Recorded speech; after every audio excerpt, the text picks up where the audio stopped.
In this video, I analyze the World Economic Forum's Young Global Leaders program and show how it helps shape central bank digital currencies and stronger regulation of cryptocurrencies and why all of this is bad for you. First, let's briefly talk about the WEF. In short, the World Economic Forum is an institution for the rich. Founded in 1971, the World Economic Forum serves, at least superficially, as a platform to find solutions to the social and economic problems of our time. But since its inception, it was an institution of the rich to meet and coordinate their next steps without the common people having any say. Funded by the most powerful corporations in the world, the WEF promotes preferential technological solutions to solve the numerous problems of the world. And it just so happens that it's always been the mega corporations who have benefited from this the most. What is the WEF trying to achieve? In what the World Economic Forum calls the Great Reset, the goal is to make the world less divided, less polluting, less destructive, more inclusive, just and fair. Sounds nice. However, critics see this as another example of rich, powerful elites easing their consciences with false efforts to help the masses, making themselves even richer and more powerful in the process. The Great Reset encompasses a multitude of economic, social, and technological fields. One of the WEF's most important concerns are digital identities and the ongoing digitization of finance. Central bank digital currencies play a crucial role in this. Why should you care? Because CBDCs are designed to take away your financial and personal freedoms. In many ways, they are the exact opposite of cryptocurrencies.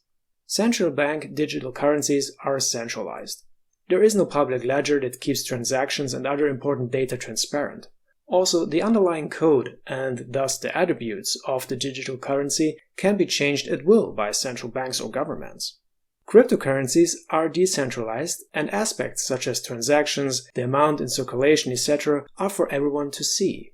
At the same time, their code is open sourced, and changes can only be made when a community reaches a consensus. How does the WEF try to achieve all of its goals? Here is where it gets interesting. The World Economic Forum usually introduces its solutions top-down, meaning that influential and powerful people on the top implement the solutions the WEF has in mind. For this to work, appropriately trained managers are needed. And this is why the WEF developed training programs for the leaders of tomorrow. Among these so-called young global leaders are many very well-known personalities from business, media, academics, and politics, such as Jeff Bezos, Bill Gates, Angela Merkel, and Justin Trudeau. Here is a map showing the total number of young global leaders graduates by country in the years 1993 to 2022. The World Economic Forum has been so successful with this program that numerous graduates are now in the governments and top corporations of countries around the world. This chart shows in which areas of activity the graduates of the Young Global Leaders program work. The most common are politics and government, NGOs, finance, media, academia, and tech.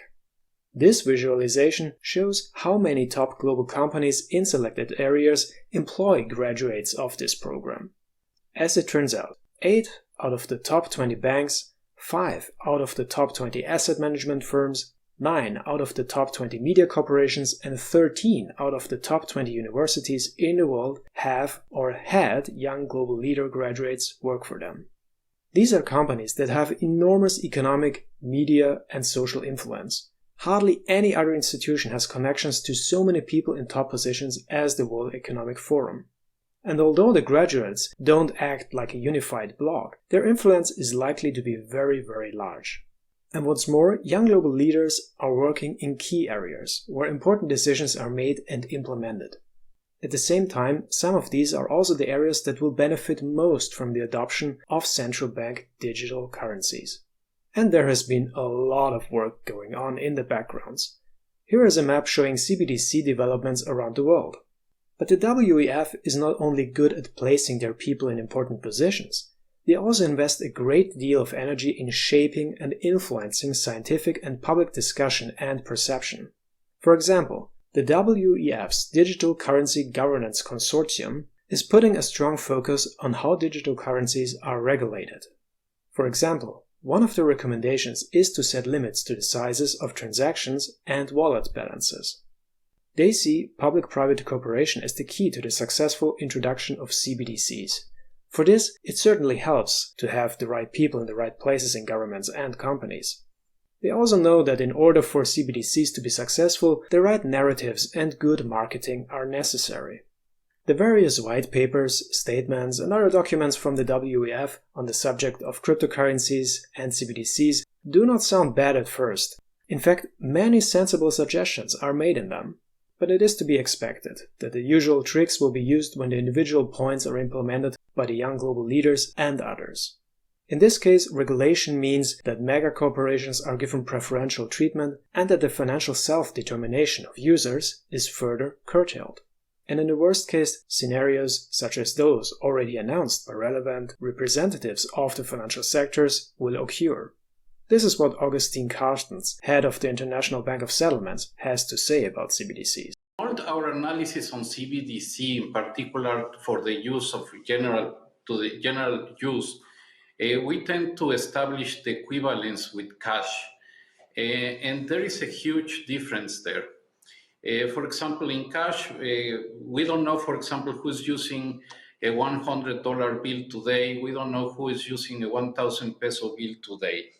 A key difference with the CBDC is that central bank will have absolute control on the rules and regulations that will determine the use of that expression of central bank liability. And also we will have the technology to enforce that. Those two issues are extremely important, and that makes a huge difference with respect to what cash is. By the way, he's also featured on the WEF's website. So what can we expect? I believe central bank digital currencies will be rolled out in more countries in the next few years, combined with digital identification. At the same time, the purchase and the use of cryptocurrencies are becoming increasingly regulated. In both theory and practice, the World Economic Forum is heavily involved through its think tank function and through the graduates of its Young Global Leaders program. While big corporations and governments will benefit, the average citizen will continue to have their thumbs tightened. What can you do to resist? There are a few things that you can do if you don't want the WEF and others to destroy your financial freedom. For example, be critical when multinational corporations, politicians, the media, and institutions try to sell you something as good and right. Ask yourself, who else benefits from this? Do a background check on people in important positions before trusting them too much. Find out about alternatives like Bitcoin, which put control away from big corporations and into the hands of individuals. In general, find ways to make yourself more independent from the system. If you learned something from this video, please like, share and subscribe, as it supports me in making more content like this. Thank you, and see you in the next video.